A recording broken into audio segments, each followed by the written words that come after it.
We have Bruce live in the locker room in Tallahassee celebrating on the field with the Florida State.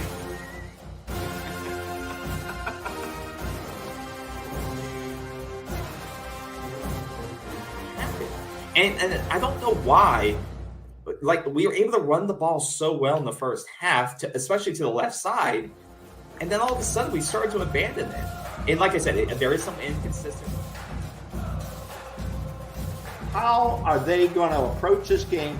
How are they going to beat this Florida State team? Well, we're going to break you guys. Okay, that's it. The show's over. In the story, we're going to break you guys. Look, and I'm joking, but it's true. Lord, the climb continues, KB. Oh my God! I am sweating. Look at my heart. Look. You know what? Yeah, I have so much to say.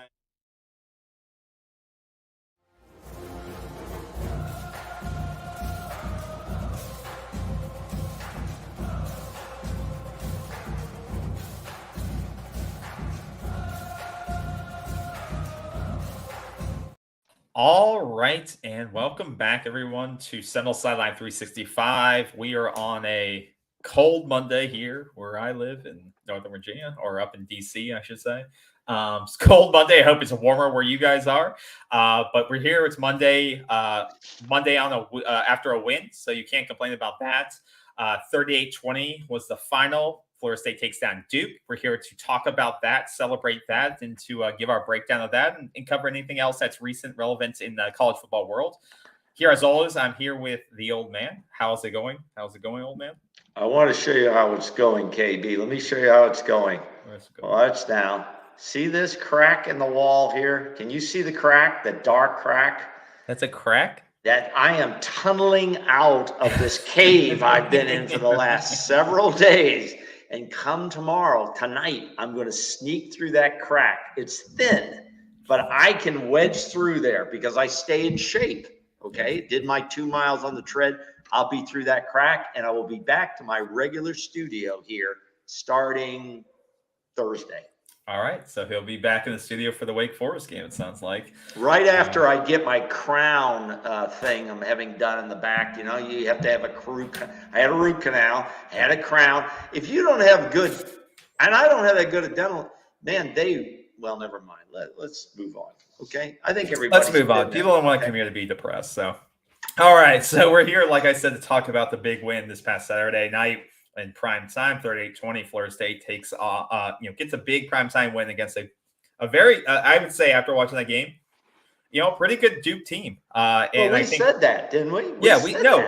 We said this could not be a game that Florida State overlooked and had to bring their A game. And I think once again, you were down going into the fourth quarter, and then it clicked. Then you clicked on, like it seemed like Florida State has for most of the year. You've really been a second half team, and especially in the fourth quarter, Florida State has found a way to really turn it on. And you did. You scored 21 unanswered points, and you made it. You covered the spread. You made it a blowout, and you showed what your full potential is once it clicks. And imagine if you made that click for 4 quarters or even 3 quarters. What this team could really, really do. But we'll dive deeper into that. First, before we get started into that, I want to see.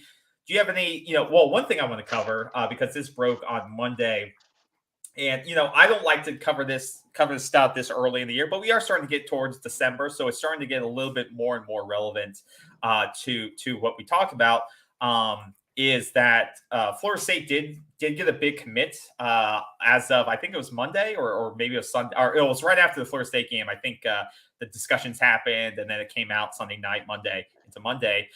They flipped Miami's. I think they're Miami's top recruit for 2025. Armondo. I want to make sure I pronounce this great. Armondo Blount. Blount. Like Blount's oh yeah, you're right. Blount's down in Florida. Blount. And he goes. He's based 10 miles away from campus in Miami. 5-star, top 10 player in the country, high school wise rated. He was class of 2025, but he does say, I mean, this is a guy that has a 4.7 GPA and is actively he said he's going to be reclassifying for the 2024 class. Yeah. So that is, I don't like, when the guys in 2025, 2026, like a lot can happen.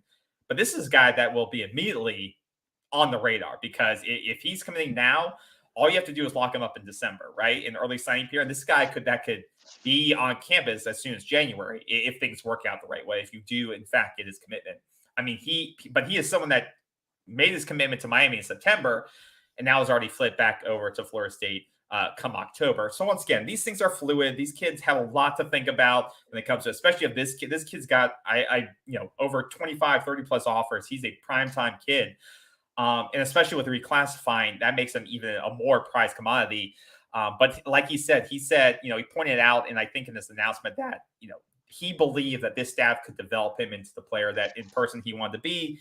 He called out Coach Odell Haggins as the person that he thought has developed a lot of D linemen, and he's seen him build them up. And I think it's helped that you've had guys like Jermaine Johnson, Jared Verse, you see Patrick Payton developing. You are trying to, since Norvell came in and since, I don't know if it's rejuvenated Odell's kind of passion for the game or what he can do, but you've seen the defensive line be developed or players play to a level that you didn't see under Willie Taggart in the end years of Jimbo Fisher. And now it's starting to sell better. That position is starting to sell itself like it did in the old days.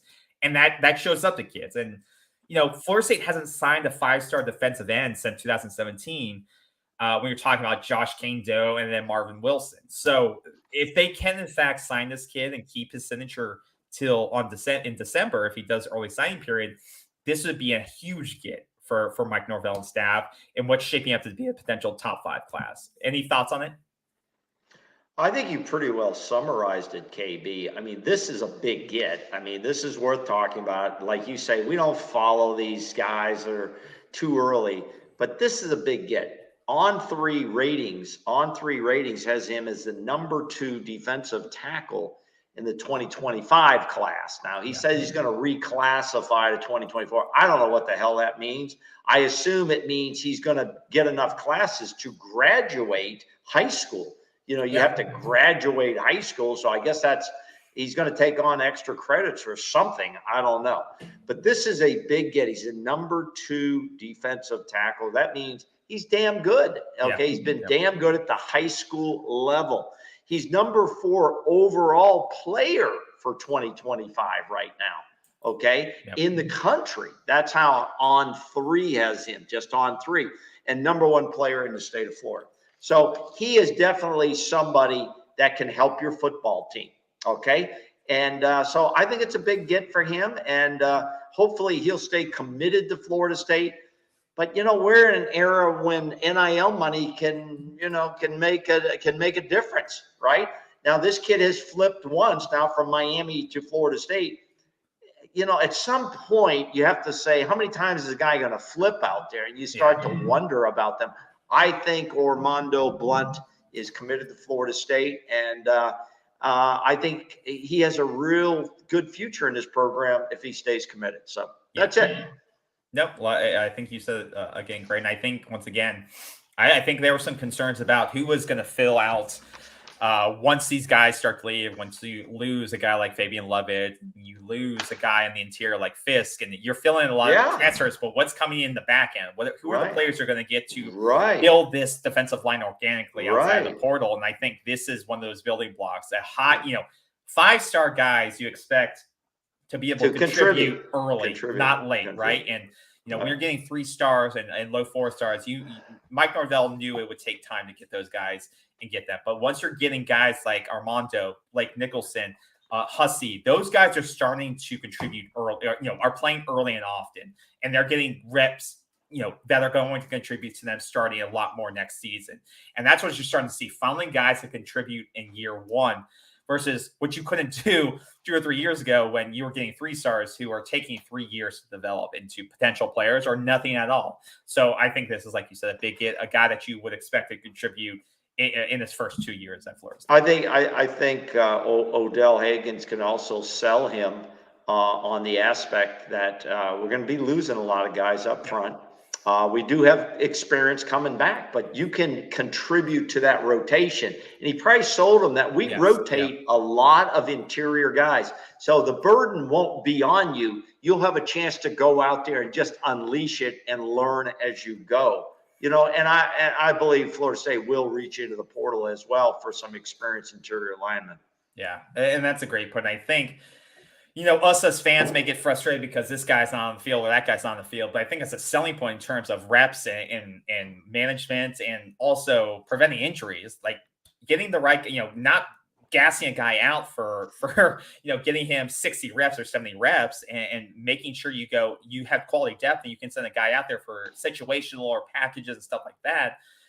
It is a good selling point because, like you said, you're preventing them from getting, you know, over repping them, or you know, you're preserving their body if they do actually want to play at the next level. If they can showcase themselves in select packages or select reps and dominate, then why, you know, it's an advantage to them not to put their body on the line too many times at the college level if they really see themselves going to the next level. So exactly. And you know, and I wonder, help me out. I've had a senior moment. Who's the guy that's the medical red shirt and he's coming in from Miami? Daryl Jackson. Yeah. You wonder if Daryl Jackson had any impact on this kid. He's from Miami too, Daryl Jackson. Yeah. Was there an impact there? Did Daryl Jackson call down to him and say, listen, let me tell you what this program's about. I'm going to be playing too. I can help you along. We're from, you know, blah, blah, blah, blah. Okay. Yeah, that's true. And then from a recruiting territory standpoint, for you to be able to go into Miami's backyard and take a player from them. Well, 2 players now. Yeah. You know, sort of. Yeah, exactly.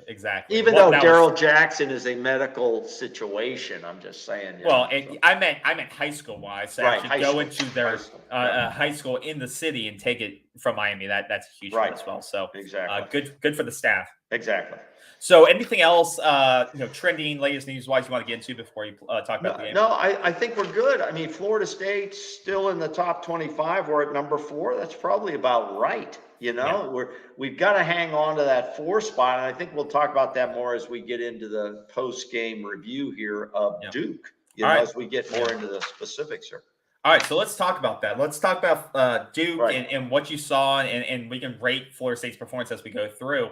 But what were your initial thoughts as you're watching it, you know, going through it, first quarter, second quarter? You know, it was tight. Like, I think the thing that it didn't resonate with me when you know, because it felt like a whirlwind and it felt like a game of many different phases to it. But you don't remember that we were trailing in the fourth quarter, like, because you don't remember that because you ended up winning the game by 18 points and that erases that. But, you know, this is a game we were trailing at home in the fourth quarter. But like I said, Florida State clicked on like they have been all season, and they just blew the doors off of Duke, who was, you could tell they were tired. That dominant defense by them was just wearing thin. And Florida State was able to lean on their running game a bit. Jordan Travis started to use his legs, and they were able just to kind of score at will towards the end of the game. But what were your thoughts, your general thoughts on how the game played out? I've got a whole sheet of notes here, so I'll try to rattle through some of these now, and you can interrupt and question me as you need to. Well, first of all, Florida State wins by 18 points. They beat the spread, which I think is really a good thing. I think they needed to do that, because one of the questions I was going to throw out to you for a little debate at some point was, we beat the spread, but were we dominant enough? Yes. Because we have to say that the committee now, week 9, I think that was week 9, it's going to start flowing in here, and there's no doubt people are already chattering out there. It's about dominance, because the top 4 teams in the country should be dominant. Okay, because that's who you're looking for in the playoffs. There's only 4 spots.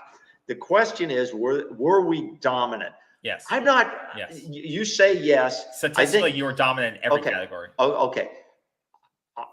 But visually, observing and watching the game, I think the game was a little bit closer than maybe the statistics will always point out. I think we won handily, but I'm not sure I can say we dominated, okay? Because as you said, KB, we didn't take over the game till the fourth quarter, okay? To me, dominance is in every quarter. We trailed at halftime 20-17. There was no scoring in the third quarter by either team. And then Florida State came alive in the fourth quarter and got 21 points in front of what was fantastic, almost 80,000 people there at the Dope. So my first question for any of our listeners or viewers and yourself is, were we dominant? And then I have additional information. So what do you think? Were we dominant now? I mean, statistically, yes, you're dominant in every category. You can see that on the screen here. First down wise, you had almost 9 more than Duke. Third down efficiency, Duke was 30%, 33%. You were over 50%. But if you're trailing for 3 quarters, how can we say we were dominant? Because a little bit of that's on coaching. The fourth down play calling was atrocious. I think you gave Duke more points than they probably should have deserved. Well, you call that you go for it on fourth down. Dominance, though. No, it's not. That's coaching. The players don't control that. The players can't control if you're going for it on fourth down on your own 25-yard line or whatever it was. That was horrible coaching. Okay. The analytics wouldn't tell you to do that. I don't believe. Some of this, because look at the total yards, 273 to 420. That's dominant. You kept that Duke team under 300 yards in the game. They only passed for 76 yards the entire game. I don't see anything here that would a lot of the penalties were you were putting yourselves in tough situations. You were 3rd and 11, 2nd and 20s. Yeah, we only had 50 yards. We had 8 penalties for 50 yards. I mean, we had seven penalties for 53 yards. Okay. I don't want to belabor that point. We're a little bit on different planets on that one. And I hope you're right that it was dominant. It does come back to bite us because Duke was a quality team. You've said it. I was preaching that all week. They were number 16 in the country, number 20 in another poll, whatever. Doesn't matter. The Seminoles win the game, and we'll take the win, and we beat the spread. That's pretty good. Now, the question was Duke the best team we're going to see the rest of the way? I believe in a way it is, and in a way you got 2 state rival games coming. And I don't care what you say about state rivals. Those are tough ball games. It's going to be very interesting to see what the spread is on those. Okay, Grill Master says, I'd say we were dominant. Okay, he agrees with KB. They broke out some big runs on should have been holding. Oh, here we go. Okay, we'll get into this. Put up by far more points. Growing, they held teams on average 10 points. Okay. Yeah. Okay, let's roll, let's roll into his other point. That should have been a holding call or whatever. I was going to say this till later, but I'm going to air it out a little bit now. We're still seeing a lot of FSU fan interaction fueled by specific, maybe one, certainly one, maybe a couple of FSU media people that have shows on YouTube and blah, blah, blah. Okay. Now, one of them in particular that I scan all the information I can get my hands on because I don't have credentials to go into the press brief, blah, blah, blah. One of them, it's like, what is it? His name is No Potatoes, Double Cabbage, or Double Cabbage, No Potatoes. That's the name of his show, or something like that. No fries, whatever it is. I have no clue. Okay, it doesn't matter. Okay. Here's the deal. This guy had an entire show episode with for some reason, he got a lot of clicks on it. And I have to challenge that. I think he is a click master. He does everything to get clicks, to get views. Okay. And he had a whole thing about, and I'm quoting this, the referees are out to get Florida State because of some reason. And he said, perhaps because Florida State wants to leave the ACC. He is making assertions, and he broke down a few cherry-picked plays. And he didn't bring up anything about Duke, maybe Duke's complaints about the game. He had 6 or 7. Look at this holding. Maybe this guy pushed a little too much. They held Gerald Burris. That is football, Mr. Media out there. And this guy, I have to question if he understands Every call is not going to be made. Every call is not going to be seen. And as a fan, you're going to get upset. But for us to continue to blame or say that things should have gone differently because of referees, and you and I even exchanged a couple of things, but that's the way it works. And I'm almost tired of these people who drive certain sub and followers that what he's doing, he's just embracing what these people want to hear, in my opinion. Okay.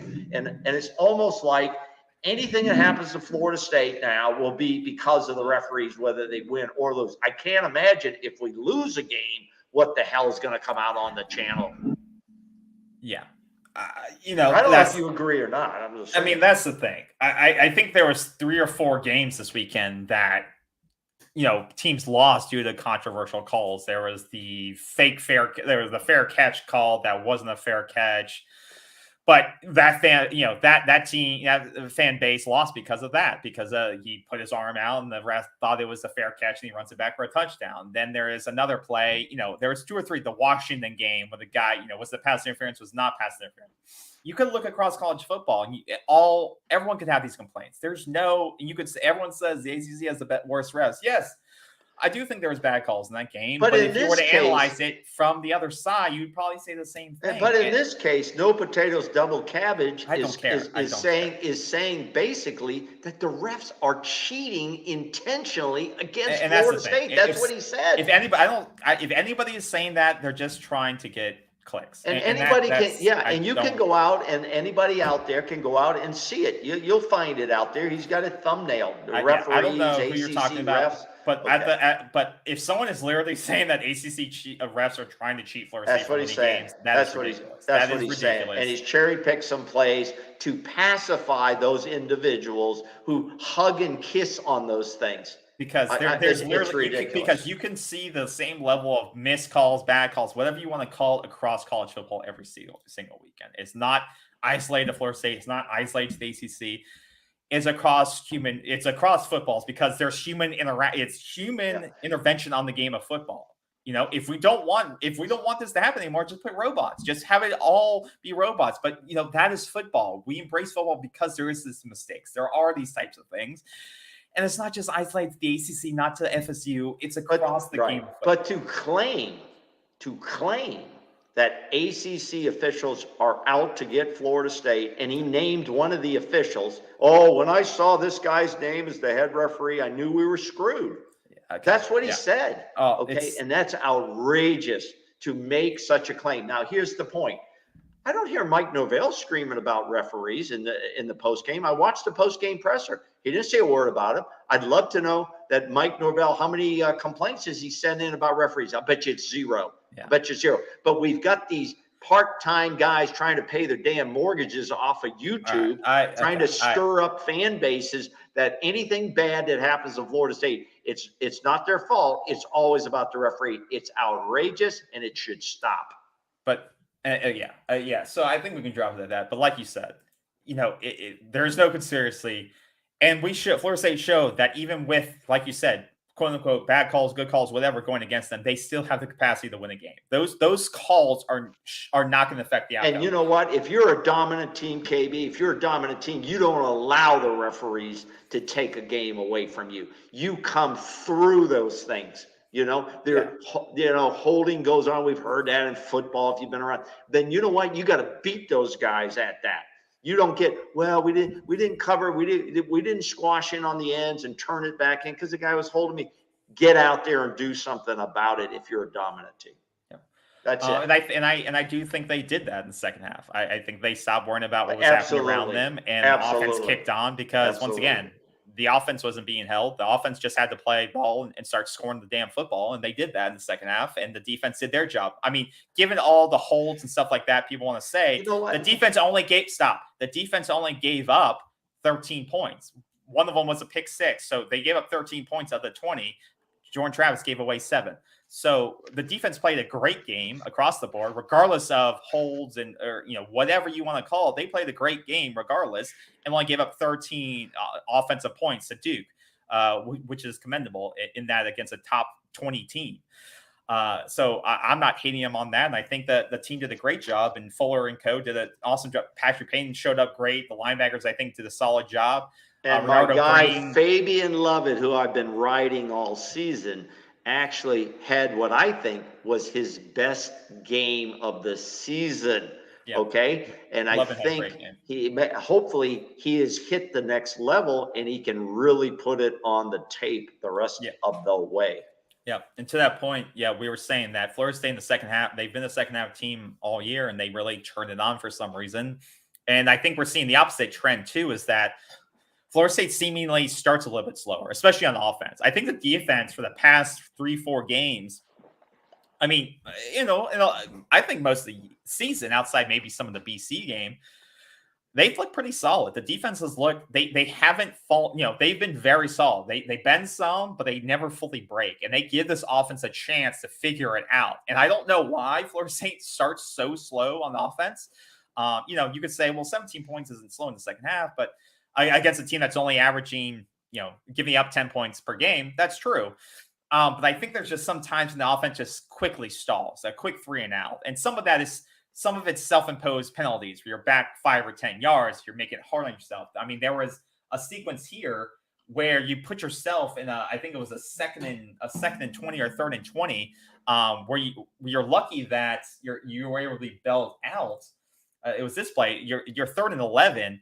You're lucky to be bailed out by Johnny Wilson here on the 3rd and 11. Florida State does not make this easy on themselves a lot of the times, especially in the first half. They're constantly in 3rd and 11, 2nd and 20. Well, we talked about that in the pregame review of this game. And it's something that that has to be cleaned up, because I don't know. I think that eventually this slow starting offense it's going to come back to bite them. It may not be. It may not be next week. It may not be the week after, but I feel like at some point the offense has to start fast. They have to put it together fully. And I think that's the potential of this Florida State team, is that putting together when the defense is putting it together. Defense, like I said, has been pretty solid all year. And they played pretty much the same way the entire game. And to the point of they haven't given up a touchdown since the Clemson game in the second half, since that game. But I think the offense, if they can start hot and stay hot the entire game, that's when we'll start to see what Florida State can really be about, because we have not seen it yet. But I mean, they still put up 38 points, and that's still impressive. They put up 21 well, points. They can't, they can get hot so quickly, which is what teams should be scared of. This team can go from 0 to 100 quicker than I think most teams can, because of the weapons that they have, especially when Jordan Travis is willing to use his legs in the offense. And that's the thing we haven't seen this year with Jordan Travis. The designed run, his ability to use his speed, and what makes him special. What makes Jordan Travis special is not his arm. Let's just be clear. He has a good arm, but not an elite arm. He does not have, this first-round talent of an arm. What makes him special is his ability to both run and pass the ball. To make a play. Be elusive, to make a play, like you said. He's a playmaker. There's nothing wrong with that. He doesn't have the Tom Brady arm, and not many people do. But he has the ability to make plays when things break down, and we had been missing that. We had been missing that from him, and I think he showed that, especially in the fourth quarter. Well, I'm not so much, and I agree with just about everything you said. I think the slow start to me was my problem with dominance in this game. I think we're going to have an opportunity here the next couple of weeks. Okay, the next couple of weeks against Wake, against Pitt, who aren't very good football teams. Okay, we're going to have an opportunity to dominate 4 quarters of football, and failure to dominate in those games, even if you win them, but you fail to beat the spread, or you don't even beat the spread by more, could come back to haunt you. I'm in the canoe, and this came up. Oh, I meant to have that. That's the thing, that ESPN thing that came up, the controversy, because we shared that when across lines, I was texting you and said something about that. The one that came up is said, if these teams win out, who's the least one to get a playoff spot? And the ESPN thing said Florida State at 43%, meaning that there are non-believers out there, and some of those non-believers are going to be in the room. So if you squeak by Wake Forest And if you squeak by or a mediocre performance, sloppiness against a Pittsburgh and still win, I think we have problems. I'm not sure you agree with that. You think winning out is good enough. I'm not sure about that, even if you win the ACC. So given that, Florida State has 2 weeks to really show dominance on both sides of the ball. And Coach Norvell in his post-game presser, he gave a lot of credit not only to his own team, but to the Duke team. And I do believe this was a very solid Duke team. They're well coached by Mike Elko, who also gave really good messages about Florida State and the team they faced. However,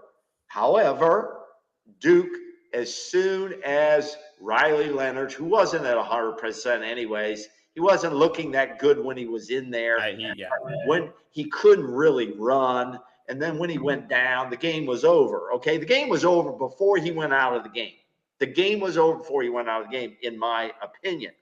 But in all of that, Duke's coach, Elko, didn't make any excuses. He said, we had basically a crappy fourth quarter, basically a second half. We couldn't get anything going with the ball, and their numbers show that. I mean, their numbers clearly indicate that. So, excuse me, but our run game wasn't as solid as I would hoped it would be. Now, we had 152 yards on 32 carries, but our guys are bell cows. Benson only had 26 yards. Hill had 30 yards. Most of the yards are on Travis's legs. So that was a little concerning to me, even though I loved what I saw, especially in the second half with our O-line. After the first quarter, I think they really started showing their footing. And I'm going to give a shout out to a guy, Keandre Jones.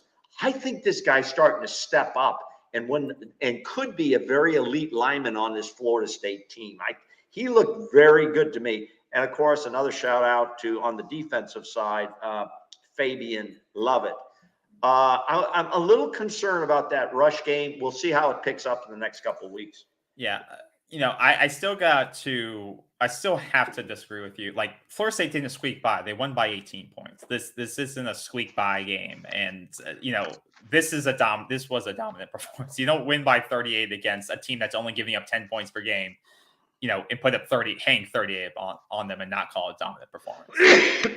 They were scoring at will in the fourth quarter. At will. If they wanted to score again at the end of the game, they would have scored again. That Duke could not hang with them. I think Duke was worn out.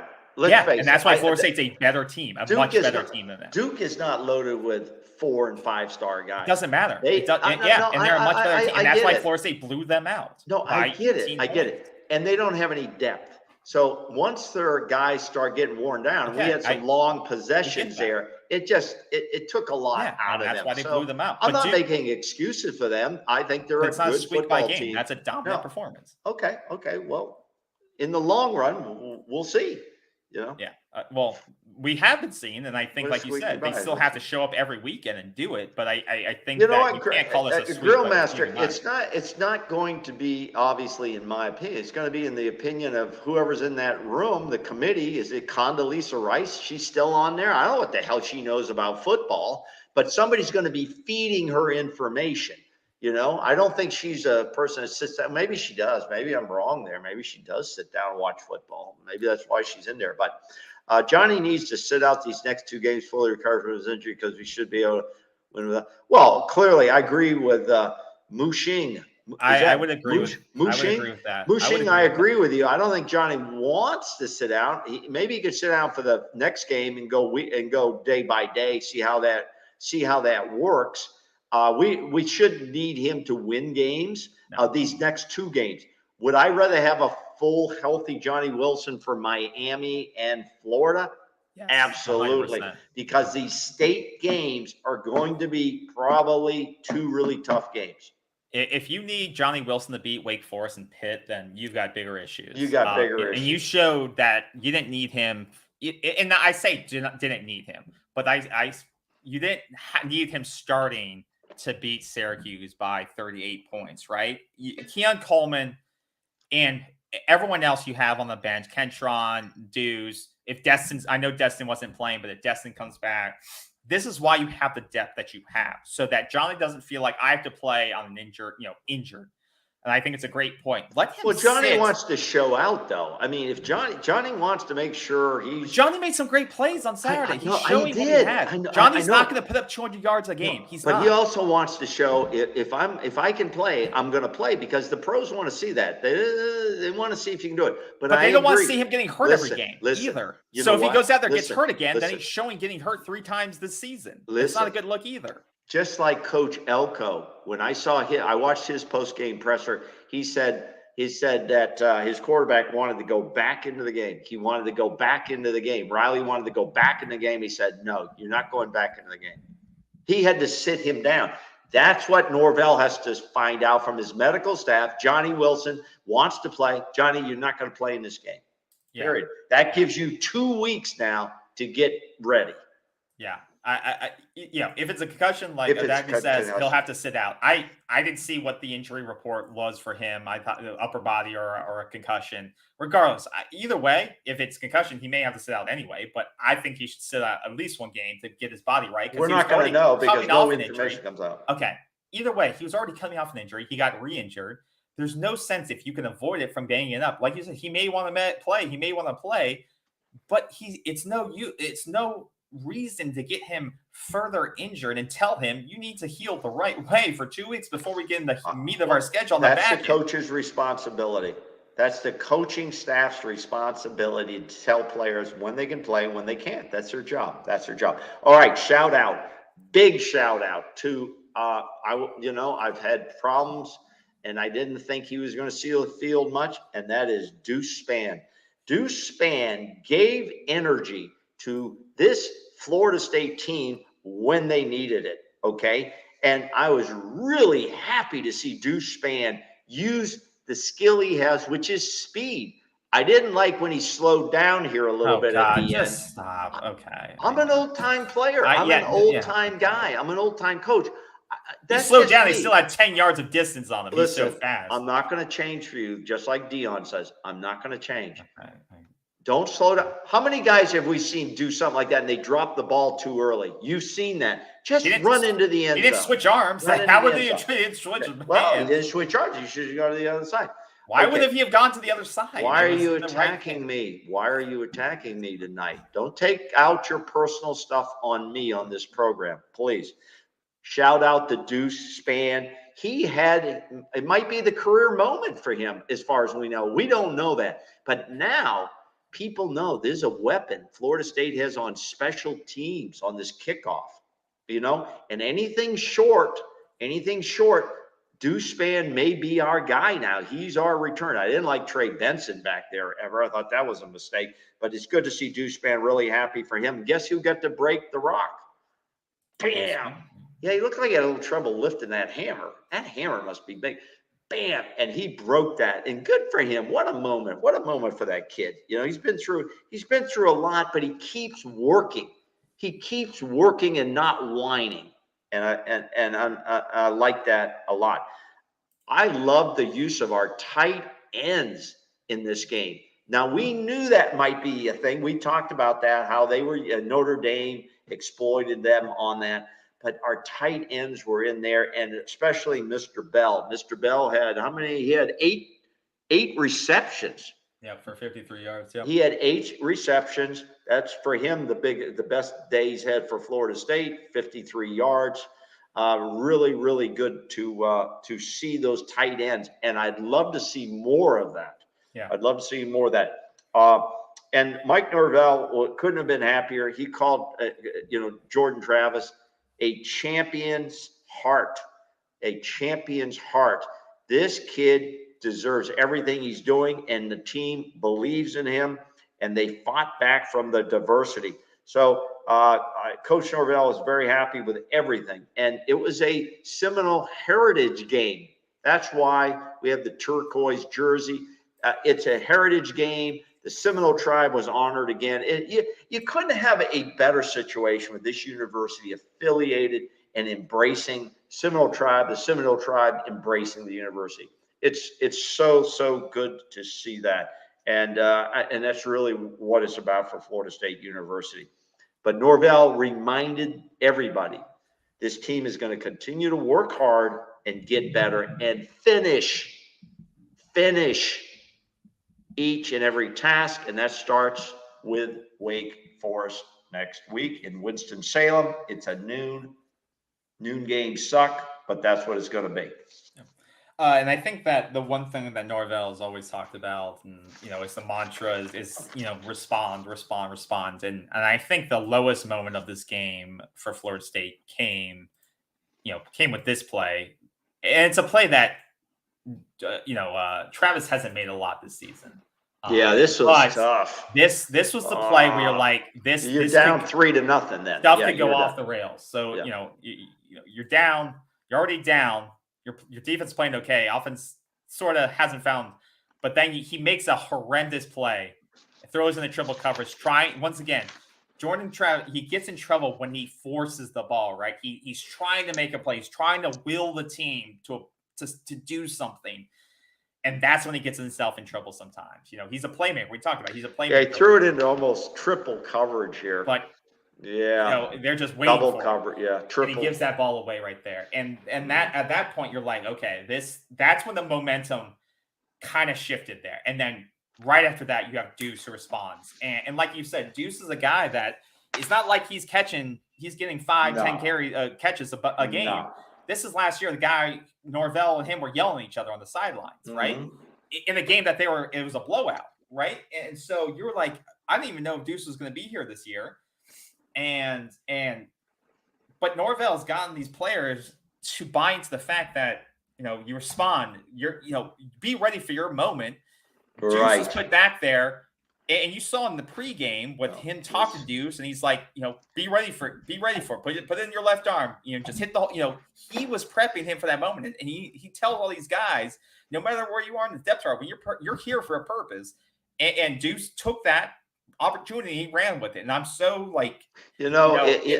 excited because this was the lowest moment for me. But seeing Deuce do that, respond in that moment, and a guy that, like I said, I wasn't sure if he would be here this next year just due to everything last season. I was so happy for him. It might be his career highlight, just like who was the guy highlight. It could turn the season. Who was the guy who caught the ball against Miami and it was the first down and we end up winning the game? Who was that guy? Andrew Parchment. Parchment. He had his career moment basically, and that could be it. But for Deuce Spann now, his big thing is don't get greedy. If they tell you stand on the goal line, if it goes over your head, let it go, or when to grab it and go and so on. But if he hits a seam, he's going to get a lot of yardage. And you know what? You can go to the next level being a kick returner.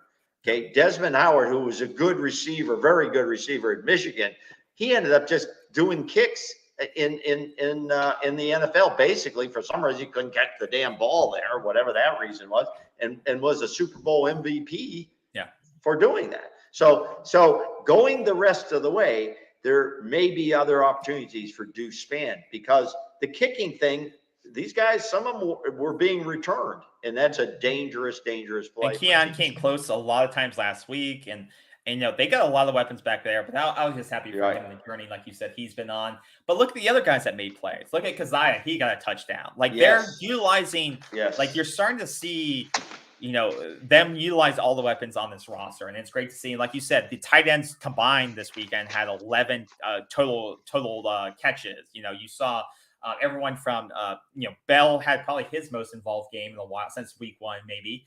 With those 8 catches, you had Morlock with a big catch, I believe, for a first down, and then Marqueson had a couple of, he had that one kind of behind under the legs catch for a first down. So they're really getting those all tight. At most, a lot of time on some plays, they had 3 of the tight ends in that on one drive, and some of it's for blocking reasons, but some of it's just because all 3 of them can make plays too, which is awesome to see. Tight end used to be such a negative role on this team where they couldn't block and they couldn't catch. And now it's just totally flipped in that you can do so many with the tight ends. They're not just receiving tight ends. They can block. They can do a lot for you. And it's just you really are starting to see the fruition of recruiting all these weapons. And I think Mike Norvell starting to slowly realize how he can use his playbook with them. And you don't always have to get cutesy with the play calling. And the fourth down play calling was atrocious in my eyes. Like, the fourth down play calling was just still bad. And Norvell kind of admitted that. He kind of admitted that. He's making it very hard on his players sometimes on those fourth down play calls. But, that second half play calling was great. The position he put those players in to make plays was awesome. The effort in terms of, like, on the one play where Jaheim is blocking for Travis to run into the end zone, and there was some great plays, and the way they just dominated at the end of that game was what the other shout out again, and I've ridden him as hard as anybody, and that is Fitz, our kicker.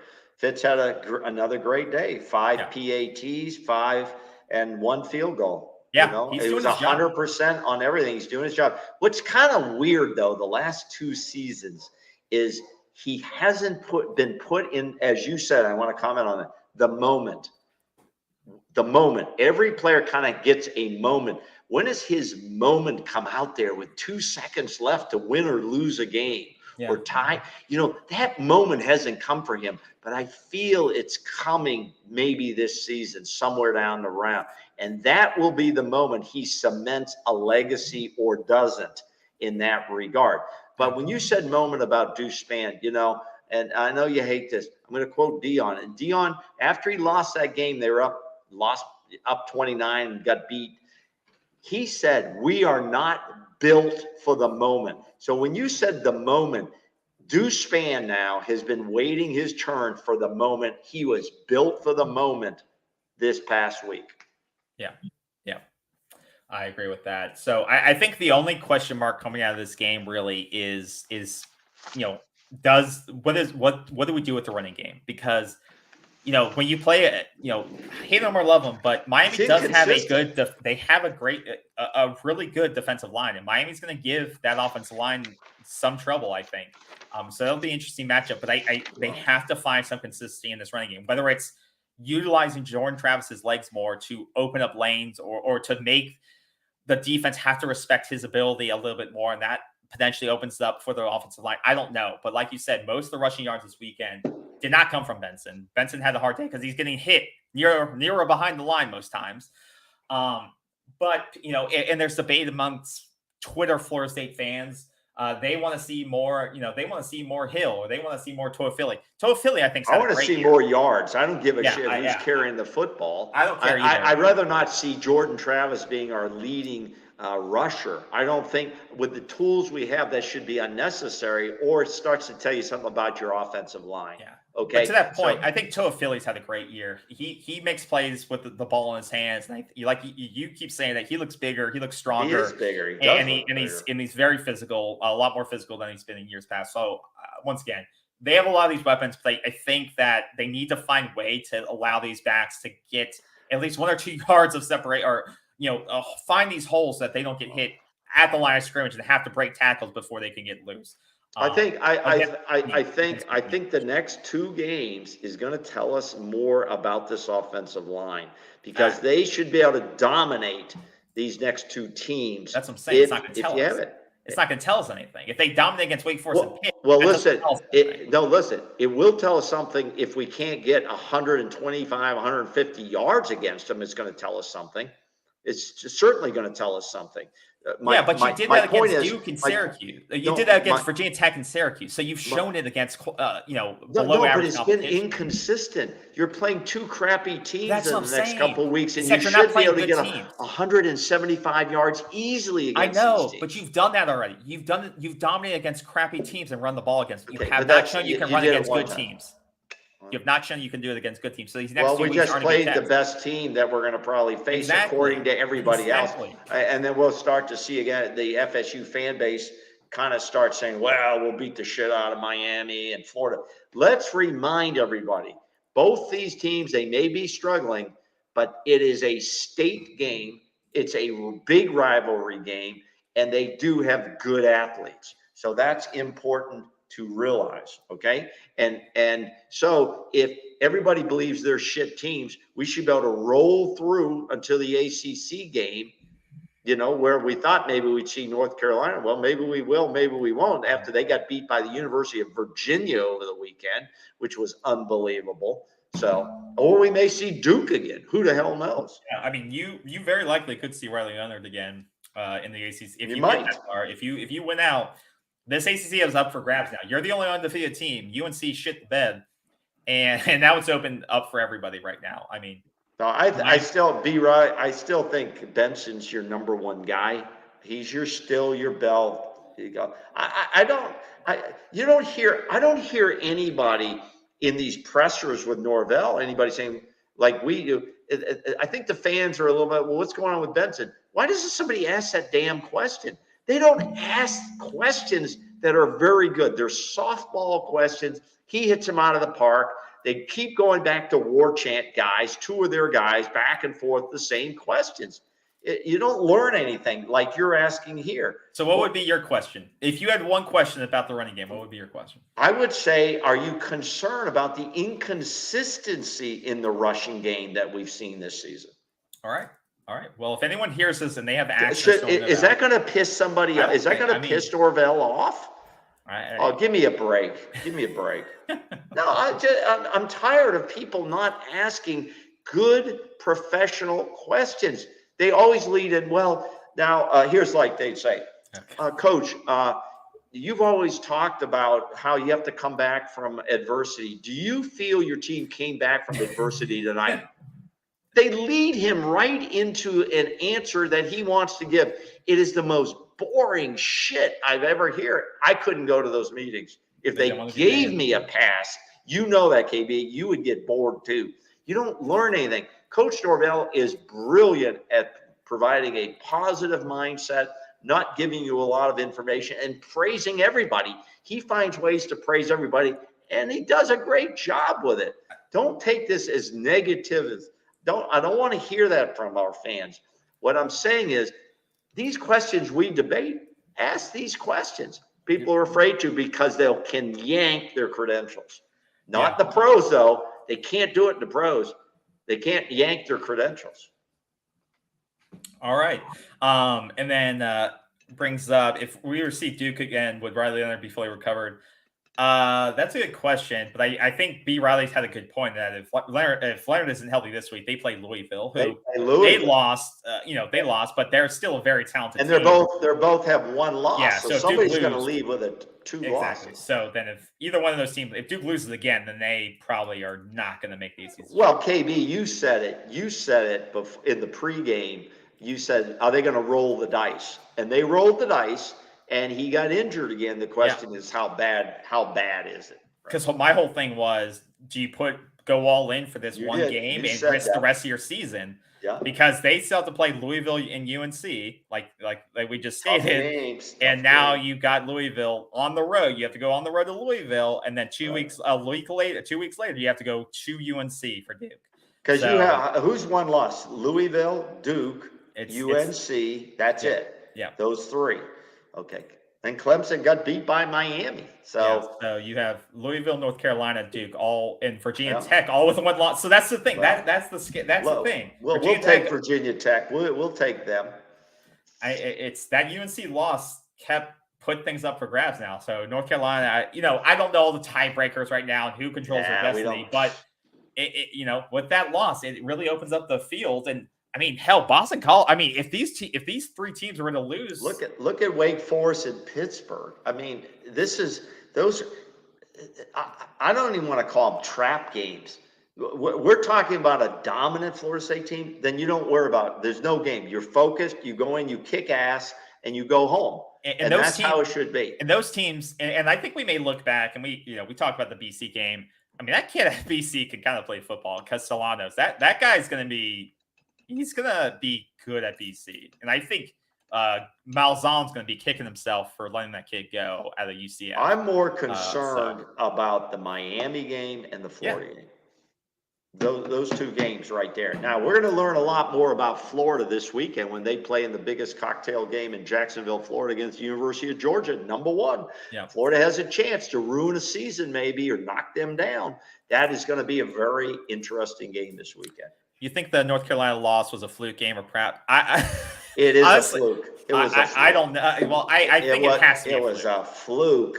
But I don't know how you Period. lose to one of the worst teams in college football. Because you just play. The UVA is one of the worst teams in college football. You have a crap game. The worst. You have a crap game. You don't take them serious, and you play like shit, and you lose. That's football is a brilliant game. You know why? There's not best of 5. It's not best of 7. It's best of 1 on that particular day. But that's always got to be the mindset for Florida State. Hey, you know what? Maybe UNC lost because of referees. Let's flip that out to what is that? Double barbecue and But that's no shrimp. The thing. Let's put it out to him. UNC just lost to the worst team in college football. It can happen any day. You got to be focused. You have to be focused on the team in front of you, not looking to Miami 2 weeks from now or 3 weeks from now. I mean, if Florida State goes in let's say the next 2 games, Wake and Pittsburgh, if they just go in and focus on what they do, don't get fancy, play good football, you'll win the games. Yeah. Going forward on 4th down on your own 20. Their focus has to be, we got to win bigger. We have win big if you go. That's why you can't start slow. You can't start slow. You got to push out, and you can't start playing your backups now at the beginning of the 4th quarter, even when you have a point. Yes, you can. They did that against Syracuse. I don't know. We'll see. Tate Rodemaker was playing the 4th because you don't have any room now. You got your number 4 position unless one of those teams loses. Who? UGA, Michigan, and Ohio State. Unless one of those loses. Now, Michigan, Ohio State, one of those guys is going to lose, right? Yeah. One of those is going to lose. If it's a close loss, they may not drop them too much. But Florida State has to keep winning and should win by as much as they can and just go out, as you say, and dominate. I haven't seen that dominant experience yet. That's me. I don't know how many points you want Florida State to beat Duke. I want them to beat teams by 21 points. All right. Well, Florida State. Well, what was it? The Syracuse win wasn't a dominant win when they beat them by 39 points. I don't even remember that game. Exactly, because it was so dominant. It's too long. It was 2 weeks ago. It was 41-3, and then they beat Virginia Tech 2 weeks before that by 22 points, 39-17. All right, guys. Well, any final thoughts? Anything that I think I covered a lot. Anything that you and we talked about this. How does it impact? Like you said, they'll have to. Right now, they're in the driver's seat. They're in 4th. I want to know if our viewers. I really would like to know if they want to shoot a comment real quick before we get off the air. Do you think the ACC refs are targeting Florida State? Why are you so transparent? Deliberately, because it's crap to put that out there just to embrace some fans who do this. But you're hooked now. You see, you get it. They are hooking you onto it. I'm here to educate, KB. I'm here to educate. This shit's been going on, everybody's out to get Florida State. No, nobody's not out to get, and they even added this guy, what is it, double barbecue, no shrimp, shrimp or some shit. He even said, well, that also, I think they're out to get Clemson and Miami too. What? What the hell are you talking about? You got. And it's really funny. We say there's certain people out there who put things on Twitter. There's other people who put things on YouTube just to get the click views because they got to pay for their auto repairs. They got to pay for their mortgage. This guy even has another show out in Colorado for Coach Prime because there's a lot of views out there. Go for it. Hey, America's a great place. You can do whatever you need to do. You're entertaining me. But I want to know if our other fans believe, if our true listeners believe that ACC refs are deliberately targeting Florida State to change the result of games. The grand conspiracy theory. Do you have that play of that guy? What team was that? The guy looked like he had a concussion. You remember that play? What was that run play? I swear to God, I've never seen anything like that. Now, here's a guy, if he was trying to change the result of a game, this guy either had a concussion or he did the worst acting job ever. Do you have that? It was the most bizarre play. Forget about that was for. But I will describe it. I don't even remember the teams. I don't even remember the teams. But they run an end run or swing pass. This is a swing pass. It's Oregon, Washington State. The back is running down the sideline, and 3 guys go to meet him. One guy looks like he doesn't even know where the ball is and gets plastered on defense. He just gets plastered. It looked like the guy had a concussion. He didn't even know where he was on the field. It was bizarre. I You think got that? Okay. KB's trying to bring it up here. Give us a minute here. But I don't think I've ever seen anything like that. I mean, I looked at that 2, 3, 4 times. I feel bad for the guy because if they go into the film room and look at his performance, they're going to ask, what the hell is going on? In fact, I would have him evaluated by the medical staff. It was bizarre. Can you get it or not? Don't worry about it. We'll bring it up. We'll bring it up later this week. Don't worry about it. Yeah. But besides that, we're going to do our Wake Forest preview show Thursday. Yeah, Thursday night. We'll go live with that. So I found it. Oh, you found it. So if you got comments on that, you can go ahead and target us for Thursday when we play Wake Forest. I'm sure there'll be a lot of Seminoles going up there. You better get your tickets because that is a small stadium. But the Deacons actually have okay, here, describe this now. Here we go. So, no, Oregon you describe it. You think that you think the rest would be No, I don't think the refs had anything to do with this shit. I think this one guy is like, I don't know what he's doing. Okay, he's gonna be up on so here comes the swing pass. Now watch out here. Watch this group of defenders and blockers up here. This guy, number 8. Look at 8. What is 8 looking at? Run that back. Now, slow it down when we get to 8. Look at 8. That looks like 1, he's got a concussion. 2, he doesn't have any clue where the ball is. Or 3, he's trying to throw the damn game. And then he gets. How would you explain this? And he gets blasted. That looks like, you know what that looks like? They put Rudy into the game for Notre Dame. You know, that looks like Rudy. Rudy had no idea where to go. He's totally he is looking downfield. 10, 15 yards away from the play. He thinks he's supposed to be covering somebody, I guess. And he never turns his head back. He lost total control of the ball. Look, hold it right there. He is looking into the end zone now. He's looking down this way. He never looks back to where the ball is. And then this guy could have got him for a block in the back, maybe. Look, block on the back. Does he get him in the back? No, I got him on the side. Bizarre. I've never seen a guy like that before. It was a very, very, very bizarre play. Anybody out there got an idea what the hell number 8 was doing? 8 thought that his teammate was forced out of bounds, had the ball. He thought 3 made the tackle. Is that embarrassing on the tape when they review it? What the hell is going on? Yeah, his coach, they gave him shit after, on Monday today. Look at this. This is the most bizarre. You talk about, it's bizarre. Yeah. Hopefully it wasn't concussion. It was just a missed assignment, like B. Riley said. I've just never seen a player just stop in the middle of an offensive play like that. And I might say this too. Did anybody else have a final comment about ACC refs? Because if you really believe that they are targeting FSU, then maybe you should go over to please stop it. Double shrimp, hold the lobster. I think you're hooked on this topic now too, because you can't stop talking about it. I think it's I'm done talking about the rest. All right. So we'll have our Wake Forest preview show on Thursday. So bring your questions and thoughts around that matchup. But like we all said, anything but a dominating performance in that would be disappointing, because this is not the Sam Hartman offense. Thank God he's gone. Thank God he's gone. I think their quarterback at Wake Forest, Mitch Griffiths, I don't know if he even played this past weekend, and I feel like I keep saying this every other game, but Mitch is from my hometown once again. He is? Their quarterback, yeah, he's a local guy. Well, we know he's not that good then.